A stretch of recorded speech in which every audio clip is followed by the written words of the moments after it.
नमस्कार साथियों, GLCIS में आप सभी का हार्दिक स्वागत, अभिनंदन।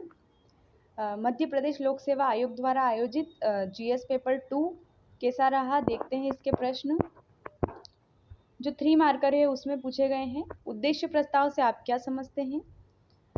भारतीय संविधान में निहित मौलिक अधिकार की 3 प्रमुख विशेषताओं को इंगित कीजिए, मतलब salient feature of fundamental rights. न्यायिक पुनर्विलोकन की व्याख्या कीजिए, डिफाइन जुडिशियल रिव्यू। चौथा प्रश्न पूछा इन्होंने, भारत के नियंत्रक एवं महालेखा परीक्षक की भूमिका की व्याख्या कीजिए, explain the role of controller and auditor general of India. पांचवा प्रश्न, प्रशासकीय न्यायाधिकरण अधिनियम 1985 में वर्णित मुख्य कार्य बताइए, main functions of administrative tribunal as described in the act 1985। अगला प्रश्न था, भाषाई अल्पसंख्यकों से आप क्या समझते हैं? सातवां प्रश्न, बलवंत राय मेहता समिति का गठन कब और क्यों किया गया?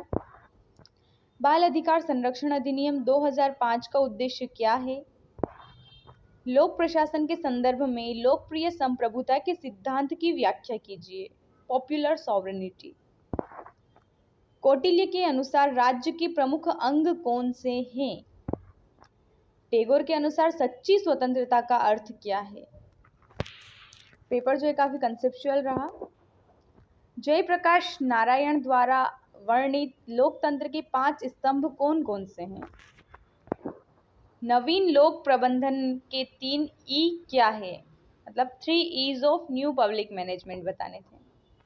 मैक्स वेबर द्वारा वर्णित प्राधिकारों के प्रकारों को इंगित कीजिए, types of authorities described by Max Weber. आदेश की एकता का विचार क्या है, what is the idea of unity of command. फिर जो 5 नंबर के जो प्रश्न पूछे गए थे वो कुछ इस प्रकार रहे, संवैधानिक संशोधनों के माध्यम से सामाजिक और आर्थिक परिवर्तन के लिए उठाए गए कदमों को लिखिए, राज्य स्वायत्तता को परिभाषित कीजिए तथा भारत में राज्य स्वायत्तता की मांग के उदय के कारण बताएं। नीति आयोग के मार्गदर्शक सिद्धांतों पर संक्षिप्त टिप्पणी लिखिए। चौथा प्रश्न था, भारतीय चुनाव आयोग के कर्तव्यों एवं कार्यों का संक्षिप्त विवरण दीजिए। राष्ट्रीय जनजाति आयोग की संरचना और शक्तियों को स्पष्ट कीजिए। प्रेस को लोकतंत्र का चौथा स्तंभ माना जाता है, चर्चा कीजिए। राम मनोहर लोहिया द्वारा व्यक्त 4 स्तंभ राज्य की अवधारणा की व्याख्या कीजिए। मोहनदास करमचंद गांधी के ट्रस्टीशिप या न्यासधारिता सिद्धांत को समझाइए। प्रत्यायोजन की अवधारणा एवं उसके फायदों की चर्चा कीजिए, मतलब डेलीगेशन एंड इट्स बेनिफिट्स। सत्ता एवं जिम्मेदारी या उत्तरदायित्व साथ साथ चलते हैं, टिप्पणी कीजिए। इसके बाद जो 11 मार्कर के जो प्रश्न थे वो कुछ इस प्रकार रहे, केंद्र राज्य संबंधों के संदर्भ में प्रशासनिक शक्ति विभाजन की समीक्षा कीजिए। और इसके अथवा में जो प्रश्न था वो ये था, न्यायिक सक्रियता पर समालोचनात्मक टिप्पणी कीजिए। दूसरा प्रश्न, 1996 या 1996 के बाद भारत में चुनावी सुधारों पर प्रकाश डालिए। और इसके अथवा में प्रश्न पूछा था, मतदाताओं के मतदान व्यवहार को प्रभावित करने में मीडिया की भूमिका समझाइए। तीसरा प्रश्न, भारत में मानवाधिकार संरक्षण में राष्ट्रीय मानवाधिकार आयोग का मूल्यांकन कीजिए। और इसके अथवा में प्रश्न पूछा था, संवैधानिक लोकतंत्र पर डॉक्टर अंबेडकर के विचारों को स्पष्ट कीजिए। चौथा प्रश्न, बुनियादी संरचना सिद्धांत के विकास और लोकतंत्र को मजबूत करने में इसके महत्व पर चर्चा कीजिए। और इसके अथवा में पूछा था, जयप्रकाश नारायण के सर्वोदय सिद्धांत की धारणा का मूल्यांकन कीजिए। पांचवा प्रश्न था इसमें, लोक प्रशासन एक विषय के रूप में विकास के महत्वपूर्ण चरणों पर चर्चा कीजिए और स्थायी कार्यपालिकाओं और राजनीतिक कार्यपालिकाओं दोनों को उपयुक्त उदाहरणों के साथ समझाइए। इसके बाद जो GS2 या पेपर 2 का जो सेक्शन बी या पार्ट बी है उसमें 3 मार्कर कुछ इस प्रकार रहे, कृषक उत्पादक संगठन योजना क्या है, खुले बाजार की क्रियाओं से आप क्या समझते हैं, अंतर्राष्ट्रीय मुद्रा कोष के विशेष आहरण अधिकार से आप क्या समझते हैं, मुख्यमंत्री किसान कल्याण योजना को समझाइए। मध्य प्रदेश की प्रमुख दलहनी फसलें कौन सी हैं? किन मसाला फसलों को मसाला क्षेत्र विस्तार योजना में सम्मिलित किया गया है? शिक्षा एक विषय के रूप में भारतीय संविधान की किस अनुसूची में है? समवर्ती सूची में यह कब सम्मिलित की गई? किसने कहा है न तो हिंदू और न ही हिंदू परंपराओं ने स्त्रियों में शिक्षा को हतोत्साहित किया है? और 9वां प्रश्न था यहाँ, शिक्षा की 3 उद्देश्य लिखिए। Right 3 objectives of education. सभ्यता को संस्कृति का समानार्थक किसने माना है? 4 आश्रमों का उल्लेख सर्वप्रथम किस ग्रंथ में मिलता है? भारतीय समाज पर हिंदू धर्म के कोई 4 प्रभाव लिखिए। जनसंख्या विस्फोट के कोई 5 नकारात्मक प्रभाव लिखिए। मइयारी क्या है? विश्व स्वास्थ्य संगठन का लक्ष्य क्या है? ये 15 प्रश्न जो 3 मार्कर में पूछे गए थे। इसके बाद जो 5 मार्कर में प्रश्न पूछे गए 10 प्रश्न, वो कुछ इस प्रकार हैं। भारत के आर्थिक विकास में विदेशी सहायता की भूमिका की विवेचना कीजिए।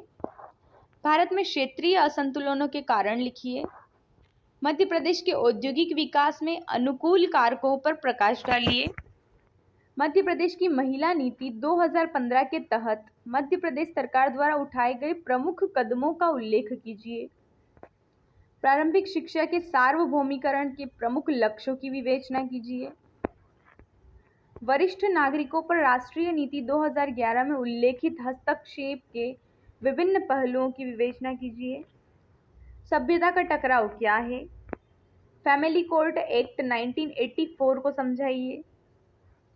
स्वास्थ्य और स्वास्थ्य देखभाल का समाजशास्त्र क्या है?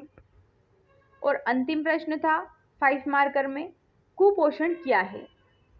इसके बाद जो 11 मार्कर थे, 5 11 मार्कर पूछे थे और हर प्रश्न के अथवा में भी प्रश्न दिया था। तो देखते हैं प्रश्न। वित्तीय समावेशन क्या है? इसके क्या उद्देश्य हैं? इस संदर्भ में प्रधानमंत्री जनधन योजना की भूमिका का उल्लेख कीजिए। और इसके अथवा में प्रश्न था, बेरोजगारी किसे कहते हैं? भारत में बेरोजगारी के प्रमुख कारण कौन से हैं? मेक इन इंडिया और आत्मनिर्भर भारत अभियान के बारे में संक्षिप्त विवरण दीजिए। दूसरा प्रश्न पूछा था, उद्यानिकी से आप क्या समझते हैं? उद्यानिकी किस प्रकार मध्य प्रदेश के किसानों की आय को 2 गुना कर सकती है? मध्य प्रदेश में कृषि विपणन प्रणाली संबंधी सुधारों के लिए राज्य सरकार द्वारा किए गए प्रयासों का उल्लेख कीजिए। देखिए यहाँ एक ही प्रश्न के अंदर 2 से 3 प्रश्न पूछे गए हैं। अथवा में इसके प्रश्न था, सेवा क्षेत्र में कौन सी गतिविधियां आती है? मध्य प्रदेश की अर्थव्यवस्था में पर्यटन उद्योग की भूमिका का उल्लेख कीजिए। तीसरा प्रश्न था, महिलाओं की शिक्षा की स्थिति और चुनौतियों पर एक संक्षिप्त टिप्पणी लिखिए। और अथवा में प्रश्न था इसके, वंचित वर्ग की समस्याओं के कारण और निराकरण की विवेचना कीजिए। चौथा प्रश्न पूछा था यहाँ, पुरुषार्थ का अर्थ और समाजशास्त्रीय महत्व की व्याख्या कीजिए। और अथवा में था, सामुदायिक विकास कार्यक्रम का मूल्यांकन कीजिए।